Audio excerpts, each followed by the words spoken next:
Welcome to the Master Your Genius podcast with Keith Cornies. Listen in and learn as he coaches entrepreneurs to master their genius. Here's your host, Coach Keith. Hey everybody, how you doing? It's Coach Keith here at Master Your Genius, episode 9 with Geoff McLennan. It's one of the best ones. It's amazing. My philosophy of mastering your genius, we share. Geoff is a longtime friend. I worked with his dad for 25 years.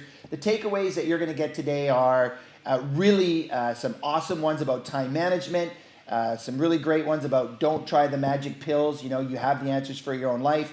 Geoff also talks about how he had this amazing learning about his MS and how that impacted his business and how he shifted that learning. He also talks about how he puts video into his business. He's a top influencer with BombBomb and RE, top producing realtor, entrepreneur. Great guy, lifelong learner. We always connect on books, but you're going to see how the work that I've done with him, the work he's done with other coaches, he implements, gains his wisdom, and has this wonderful career. Make sure you tune in and listen to this one. It's awesome.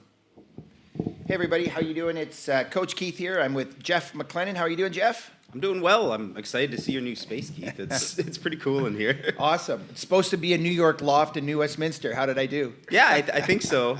There's no like garbage piled up outside the streets, so we can make that happen. So welcome to Master Your Genius. This is a podcast where I want the listeners to, you know, Geoff, I want to share our stories. I've worked with you for a long time. You know my philosophy. Everyone has the answers for their life. They just need to find them. It's always a good question or a good learning that triggers something. And Geoff and I share a beautiful common interest. We love reading books. We love talking philosophy. We love the depth of how we work.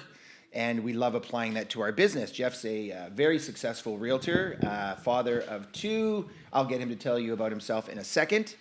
So our whole premise here is to help everyone be a voyeur into our lives of our learnings. So if you ask me questions or I ask you questions, we just have a wonderful discussion where we tap into the genius and we kind of give insight on how we've reprogrammed our brains, because I know you've reprogrammed yours and I've reprogrammed mine. And that's basically what Master Your Genius is all about. So sometimes we do coaching conversations, and I'm not going to do that with you today. We've had lots of those. Yeah. Something might happen. I might ask a question that leads that way. But honestly, it's just really important that, and I know that you and I believe that we do have the answers for our own life if we're given the time and space and vehicle to answer them. So why don't you just start off by telling everyone about who you are and all that great stuff? So like you said, my name is Geoff McLennan. I'm a realtor at RE All Points, which is here in New West. I've known Keith long before I was a realtor, though, because you and Dad were good friends long before. My sort of journey into getting into real estate was I spent a lot of years trying to make it as a professional actor. Mm-hmm. I did spend a couple of years where that was my only source of income, and I was pretty proud of that, mostly through doing theater. And then I started wanting to do my own stuff. I got into the film industry and made some independent movies, and was also working in like motion capture studios and putting the dots on the actors and building the sets for them to use in mocap. And then I kind of thought I'd just spend the rest of my life making little independent movies and doing that. And then Quentin Tarantino. Oh, a personal hero of mine. I love Tarantino. I met my wife, though, and I don't think I would have cut up to measure if I didn't make some changes. So I decided I needed to make an income, and that's when I got into real estate. Other than real estate, I run a Facebook group called Eat New West, which I love, by the way. Thank you. And I'm addicted to it. Yeah. Me and my friend Jeremy Ray. We run it together, and we make little videos, which kind of goes back to what I used to do and having fun with that, but trying to highlight these small restaurants in New West and really kind of get the word out there. And other than that, I try to raise as much money as I can for the MS Society. Yep. And because I have MS, mm-hmm. and they've been really good to me, so I'm fortunate and I'm in good shape, so I try to be good to them. Yeah, you've had quite the journey with that. We'll talk about that a little bit as well. We might as well stay on this little video kick for a while, because I think this is really important, because, I mean, with You can cough. It's okay. Oh, I'm. You know, with where we are today in the world with video and marketing, what I really love about the marketing that you've done, and you also have another podcast, and that's called Multiple Offers. Yeah, I do that with Jeremy, who I mentioned before, and his business partner, Matt Brabbins. We're all local realtors, and we spend our time talking real estate. Yeah, which is excellent. So the video is really important, and I love the way you view it, which is you really want to make an impact in the community. You want to give them something of value. You don't promote yourself, yet because you're providing something of value, people are seeing your character, they're seeing your personality, and you're actually turning that into some business. Like you're getting some, we'll use the sales language, some leads that you're converting into business from that. Yeah, I think the biggest thing, like, video is a real buzzword in real estate, and I think one of the biggest problems is a lot of realtors, like, I'll see them making videos and they're like, it's all about them. Yeah. It's all about me, and please use me, and I'm the best, and all of that stuff. And I think video's actual most powerful tool is the ability to create a connection with somebody that you don't even know has that connection with you. Right, because of social cues, right? Because eye contact, facial tics, what we do, how we approach, our tone of voice. You know, sociologically, we connect with people more face-to-face than we do, obviously, through email or text. And so if you can use that, and, you know, the psychology of sales is you need rapport and trust before you can get any kind of sales.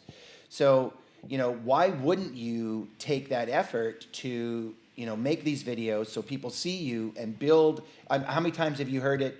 Hey, Jeff, they feel like they know you already. Yeah, it happens all the time. I sit down at the table with somebody who I've never met, who wants to talk about selling their home, and out of their words every time is, I feel like I already know you. And what you were saying about building rapport, like the goal is know, like, and trust, right? Mm-hmm. That's, if you can get all those three things, there's chances are somebody's willing to do business with you.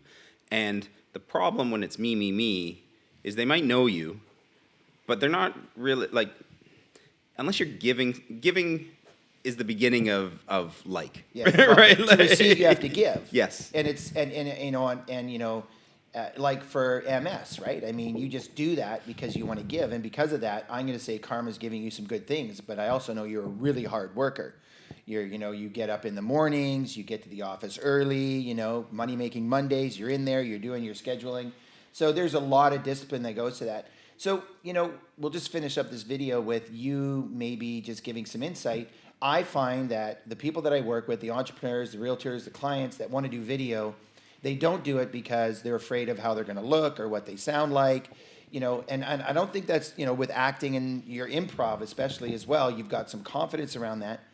Yet you do mentor and advise people on how to do video. I know that you are in the top 10 ranked in North America with BombBomb, and Remax has put you, you working with Remax. You're speaking at their R4 event. Your keynote speaking is there. You're getting huge reviews. Richard Robbins Coaching has had you come out and speak about this. So I have an expert in the room with a genius on video that went to acting school, that went to become a director, and he's now taken it and he's implementing it with his iPhone. Is that correct? Yeah, sometimes. Yeah. I shoot everything except listing videos with my iPhone. Right. Listing videos, I bring in a videographer and I get a higher level of camera because I think a listing video is an ad, right? You're trying to sell a property and it should look as polished as possible. But on everything else, if the goal is connection, being a little more raw and real, I think actually a really high level of polish could be a barrier to connecting. And when you were talking about this idea of people, you mentioned people don't like how they sound or they don't like how they look or whatever. And this isn't my line, but somebody said, when you sit down with them, you look like that and you sound like that as well. Yeah, when you sit down with a client, you look and sound like you are. You do look and sound like that. I think the biggest thing, if you're someone out there and you're struggling, you're like, I want to work video into my business, but I can't get past the barrier. Something that's like day one of acting school is good acting is get out of your own head. I know we've talked about this in the past. If I'm sitting here and while I'm talking to you, I'm thinking about how do I sound? Did I hit the right word there? Did I that? I'm in my head and it's not going to be good. Whereas if I put all my focus on you, Keith Cornies, And am I thinking, am I delivering value to Keith? In acting, we call it the objective. What's the objective? And when I'm talking on camera to someone, I'm picturing one person, one very specific person, and I'm trying to talk to that Your person. audience. Yeah. Because But you've learned to speak to the audience that you want to speak but to. not like a broad audience, No. like one person. And as long as I keep that in mind, everything else will take care of itself. And it will be better than if I'm actually trying to monitor it in my head while I'm going. So isn't that awesome? Because that's mastering your genius, right? And what I know is that don't always believe what you think to be true. Be open to learning. Read books. We want to change. Yeah. Yet there's this thing, there you learned. At what point did you learn what you just told me there? At what point did you learn that I need to be in it for them? I need to give them value. So you made this mind shift that when you are going to be doing your videos, you're going to pick a target. So when did you learn that? Like right away? Did you know that or? All of it's a lifetime of learning. wisdom, right? Knowledge. Yeah. This is something that I think you're going to love. It's like we haven't had time to chat in a long time, right? So if you acknowledge people's knowledge, they will acknowledge your knowledge. But if you don't acknowledge their knowledge, they're going to want to be seen for their knowledge. So knowledge plus action equals wisdom. So 53-year-old Keith wants Geoff to see him as wise because I have more lifetime than you. Yet you have wisdom as well. So if I come to you and I want you to see my wisdom, right, but without me seeing yours, we have conflict. And I think that's where millennials and older generations have this conflict because you have all this knowledge through gaining, you have way more information and knowledge and learning than we've ever had in a generation. Yet we want you to see our wisdom because, we've had the school of hard knocks. Yet you've had the school of hard knocks too. So, what I believe is now, and I facilitated a goal setting, as I told you, for my clients' kids the other day, and they were all aged between like 19 and 35. The first thing I did is I acknowledged that they have a genius, and I acknowledge they have wisdom. They put things into action. And then I say, and I'm 53, and I might have a little bit of experience, coaching for 10 years, 20,000 hours, maybe that I have some wisdom too. Is it possible that we could share this wisdom together? And it created a really good room. So rapport is giving somebody back to themselves. So you learned through your wisdom that you wanted to do this. The practice is you always see somebody on the other end. You always pretend like you're delivering value to somebody on the other end. And then you've done that over and over again. So now when you're doing your videos, that's not natural, but it's coming to be natural, like a habit. Oh, yeah. It's that mastery thing, right? Like at this point, I'm not consciously thinking of it. But at the beginning, it's, okay, remember, I'm not looking in the camera. I'm talking to Kevin. And Kevin needs some good information on what to do with his wife this weekend. Yeah. And I love that because I saw you speak at R4 and you brought Kevin up, which was awesome. Yeah. So Kevin's a real person. Kevin is an imaginary friend who is so detailed, I know him better than most of my real friends. Yeah. Awesome. Okay, so now that we're on the Master the Genius topic, I did prep you with a few questions. So when I asked you, like, what was something that you have mastered that's made you really good in real estate, sales, life, family, whatever you want to choose, what kind of a topic or what kind of idea did you come up with? The biggest thing I think that has the most impact on my business, my life, and it's everything is Mondays. Mondays? Yeah, this was something I remember because I was not your first real estate coaching person. I was probably the third person in the office. Yeah. Jeremy and Michael were first. And Michael were first. But I think 2 sessions in, because I kept walking by and seeing these things, and I wanted to, I could see something kind of cool was happening. And one of the very first things you talked about in those sessions was that Monday sets the tone for the rest of the week. Yeah. And it's a business thing and a life thing. And to me, there's all sorts of things I do in my business, and every day is busy. But if Monday goes well, the rest of the week will go well. And the reverse of that, if Monday does not go well, I'm playing catch up. The entire week is stressful, and it's a lot of catch up. Because that's what I want to talk about is mastering your genius. The reason I do Mondays, I always like to say that Friday guy hates Monday guy. Right. And that Friday guy's tired and he wants to go home and he wants to just go to bed, but he's had an amazing week. And then when we talk about mastering the genius, let's talk about that. Let's talk about having a computer that reboots and starts with a virus, or having a computer that reboots and starts fresh. And you'll find me in this office every Sunday at 3:00 for 2 hours planning my week. Well, that's the secret, is Monday actually starts on Sunday. Is that what you do as well?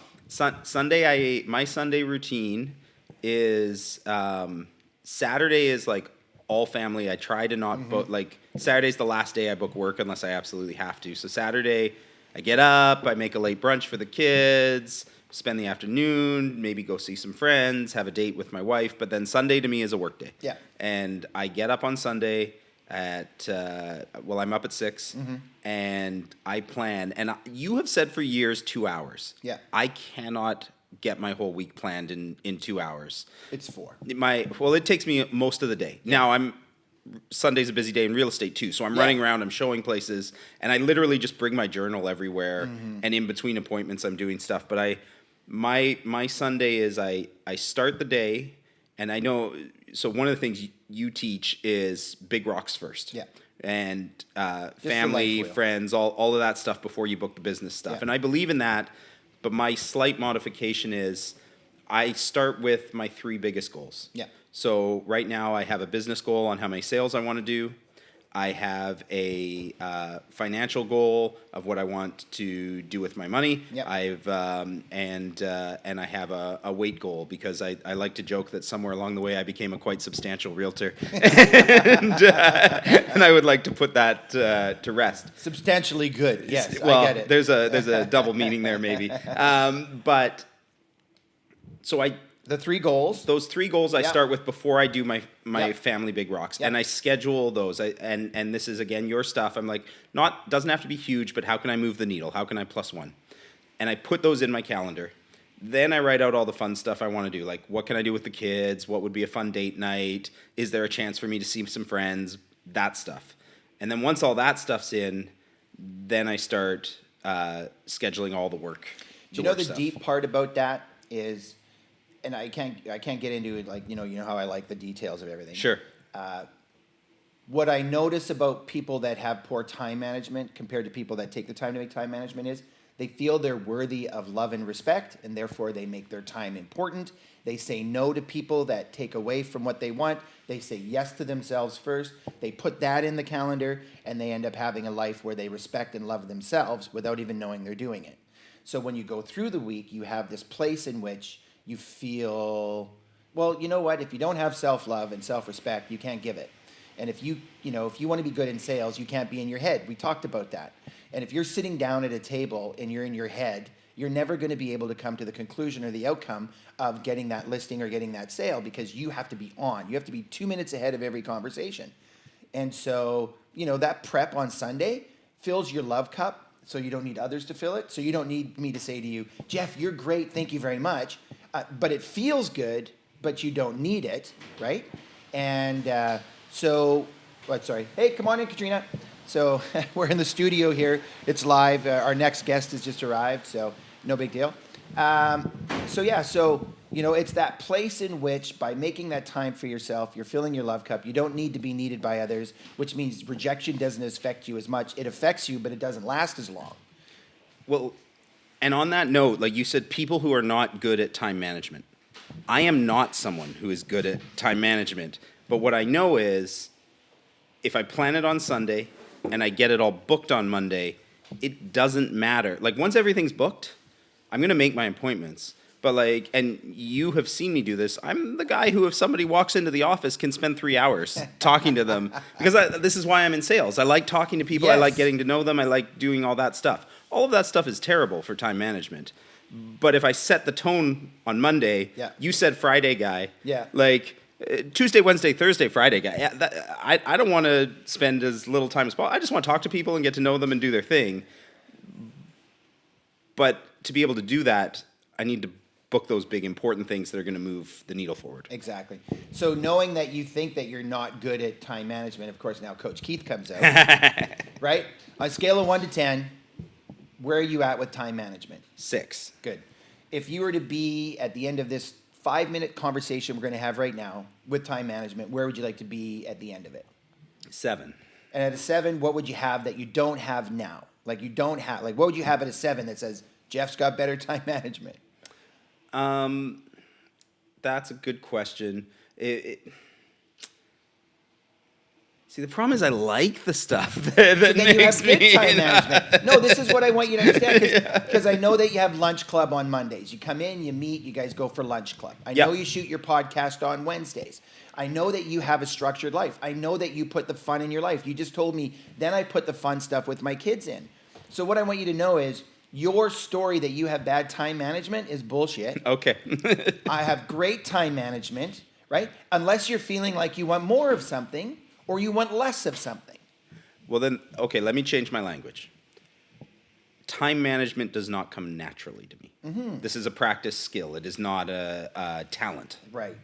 And I noticed, because I've known you, that you've mastered your genius and you have tried many day models. You have my daily planner, your notepad. Make sure I give you one today. I got a whole bunch in the back because I've been meaning to get those to you. You have the systems put up. Sunday, you sit down, you schedule your day all day. That means it's a work day. You got your day timer, you got your planner, your journal, and you're firing it all off. And then Monday, Tuesday, Wednesday, you have this amazing life that you love that you don't want to change because you've actually taken the time to plan the things in your life you want to put them in there. That's time management. So right. I would say, and I love that because what I want you to do is, because you and I both know that if we have a story, when you wake up and start your work week thinking, I'm a 6 in time management, how does that impact your week? I think it actually helps. See, that's another belief, right? Because if I know that my time management is bad, I'll be more focused on my time management. You mentioned early that I get into the office early. Yeah. I don't get into the office at 8 a.m. because I'm really excited to work. I get into the office. I get into the office at 8 a.m. because I know most of my friends get in at 10 a.m. and I'm going to get distracted by them, and I enjoy getting to know them, and I want to know what happened and whatnot. So you need So if I have a solid 2 hours before they get there, then it doesn't matter that I kind of got distracted because I got all that important stuff done. See, first. There's another master your genius. You know who you are. You know what you do. So you've put something in place where you can access your best self, work at a higher level. It's why you're a top producer. And everyone out there is listening to this. They're in the same situation. There's nothing like standing by the coffee machine, right? And make sure you're standing by the coffee machine with the right people, by the way. Yes. Right? Our next guest here is Katrina Amaral, and Katrina's a top producer, and you work at Remax, and Remax is top producers. Yeah. So when you're standing around the coffee machine, it's like, what are you doing? What are you doing? I'm doing video. I'm doing this. Like, it's not like, oh, market's bad. Hey, it's really down, and right? Because you got to make sure if you're going to build your genius, you have to build your genius around and have the things with you that allow you to do it. That's why coaching is important. And I know that you have Buffini coaching, that you work with them. And Richard Robbins. Sorry, Richard Robbins. And you've worked with me, and you read your books, and you're continually educating. It's one of the reasons why I wanted to have you on as a guest, because there's a lot of people out there that have knowledge that aren't putting it into action, that aren't gaining wisdom. So they're living in their knowledge. I call that the know-it-all wall. Yep. And now I've realized if you don't acknowledge people's knowledge, that's when the know-it wall comes up, because they want to be seen as smart. When I, as a coach, and I just want to impact their life, like, try it. Take that action. If it's a failure, you have wisdom around that. If it's a success, you have a wisdom around that. And eventually, because your brain can't hold all the information. Right. So you have all these things that you've learned that you've packed into, I get in between 8 to 10 to do my work. So the brain's not remembering when you weren't doing that. So now that's part of your wisdom. So that's part of why you have success. You're building on your wisdoms. What's another wisdom? Something that you learned, that you put into action, that didn't work for you, that you decided to let go of so that you could move forward in your success? Time blocking. So, almost everybody preaches how good time blocking is. And I imagine that for most people, it is the right answer. It's actually just a magic pill, Jeff. They tell you if you do this, this works, but they don't take into consideration life. Right. Continue. I have realized over the years that I do not have the mental energy to stick to time blocks for the entire day. Like, I know a lot of people say, like, oh, checklists are level 1, time blocking is level 2. Like Stephen Covey, 7 Habits, all this stuff. Almost every real estate coach will tell you, like, have your time blocks set up. And for me, when I get off course, which always happens, real estate is a chaotic business. All of a sudden, to me, that brings more stress. And so something that has taken me years to sort of accept is, for most people, time blocks might be the right answer. For me, I'm way better with a prioritized checklist. Yeah, awesome. And I love that because the brain is sequential and systematic. So it's not just a checklist, it's a prioritized checklist. Well, that's the important thing. Right? Yeah. Because I'm not going to get through the whole thing. Right. So, Jeff, when you started out, you weren't doing the amount of sales you're doing now. Nowhere near. Right. And you've learned to come in between 8 to 10. You've learned to do your daily routine. You've learned to book your week on Sunday. You've learned to put the big rocks in. You've learned to make sure you're having fun. You've learned that you need to do sequential time lists because that's effective for the brain. The brain is sequential, systematic. It builds algorithms. You know the outcomes that you want before you get started. So let's just talk about the obstacle of MS and how you have overcome that. Because there was a vulnerable video that you put out that got massive amount of response, and that was you in the car talking about your experience with MS. So why don't you tell me just a little bit about that? Well, or how that's affected that. Yeah, I can talk about that. I got into real estate in 2006. I was also diagnosed just a few months after I got my real estate license with MS. And I would say, how old's that video you're talking about now? 4 years. 3 or 4 years. 4 years. Yeah. 4 years, yeah. So for probably about 10 years, I had this gigantic fear that, and it seems saying it out loud to you now feels stupid, but it was real and it was a fear of me, is that people would not want to work with me, or they maybe wouldn't trust me if they knew that I had a neurodegenerative disease. Yeah, your kryptonite, my weakness. Yeah, my flaw. And that was very real for me. And then I don't know how it changed. It was probably it wasn't a one moment. It was a slow process. I kind of just got tired of kind of pretending that this thing that I was living with wasn't a thing. Mm-hmm. And the MS walk was happening, and it was right at the same time that I was just sort of flirting with the idea of using more video in my business. Mm-hmm.